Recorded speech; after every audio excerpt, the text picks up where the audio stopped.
May pagtitipon na nakatagda ngayon sa Davao City para tuligsain ang People's Initiative na nagsusulong ng charter change.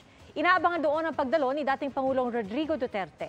At ang anak naman niyang si Davao City Mayor Sebastian Duterte, hinamon si Pangulong Bongbong Marcos na mag-resign. Mula sa Davao City, nakatutok live si Argel Relator ng GMA Regional TV, 1 Mindanao. Argel?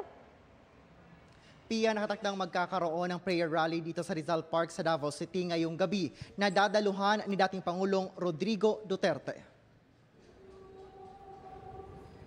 Bago niyan, may leaders forum na hakbang ng maisog o hakbang ng matapang na dinaluhan ng ilang opisyal ng local government sa Mindanao at mga taga-suporta ni Duterte. Kabilang sa mga tinalakay rito ang People's Initiative. Sabi ni Davao City Mayor Sebastian Duterte, ginagamit lang anya ang PI para daw manatili sa kapangyarihan ang mga nasa posisyon. Sabi pa ni Baste, dapat anyang ipagpatuloy ang mga positibong programa ng nakaraang administrasyon kagaya ng kampanya kontra droga. Hinamon din niya ang Pangulo na mag-resign.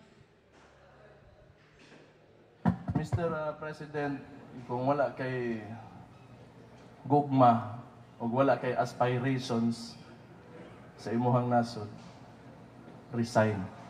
You are lazy and you lack compassion. All of these things that he is causing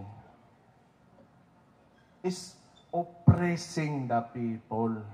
Maumago na. Kaya giuna niya ilahang politika, ilahang self-preservation sa ilang politika. Wa nila giuna ang trabaho. Hindi detalye ni Mayor Baste kung bakit niya sinabi yan laban kay Pangulong Marcos. Sinabi din niyang may instability umano sa gobyerno pero hindi na siya nagbigay ng detalye tungkol dito. Kabilang din sa mga nagsalita roon si Attorney Vic Rodriguez, dating Executive Secretary ni Pangulong Bongbong Marcos at si Davao del Norte 1st District Representative at dating Speaker Pantaleon Alvarez na nagbigay ng pahayag tungkol sa People's Initiative. Kaya tayo nandito ngayon sa Davao upang pag-usapan itong mga taong ginagamit at linulustay ang pera sa kaban ng bansa upang lapastanganin ang ating saligang batas, upang lapastanganin ang ating lahing Pilipino at upang lapastanganin ang darating pang salinlahi. Hindi naman PI yan, PI People's Initiative, di ba? Ito ang tawag ko dito, TI.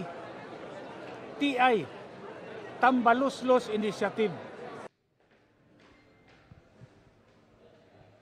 Sinusubukan namin kunin ang panig ng Malacanang kaugnay sa pahayag ni Davao City Mayor Sebastian Duterte. At maliban kay dating Pangulong Rodrigo Duterte, inaasahan ding dadalo sa isasagawang prayer rally ngayong gabi sa Davao City si Vice President Sara Duterte ayon sa Office of the Vice President. Pia. Maraming salamat, Argel Relator ng GMA Regional TV, 1 Mindanao. Mga kapuso, patuloy na tumutok sa mga balita. Mag-subscribe sa GMA Integrated News sa YouTube. Sa mga kapuso abroad, samahan niyo kami sa GMA Pinoy TV at www.gmanews.tv.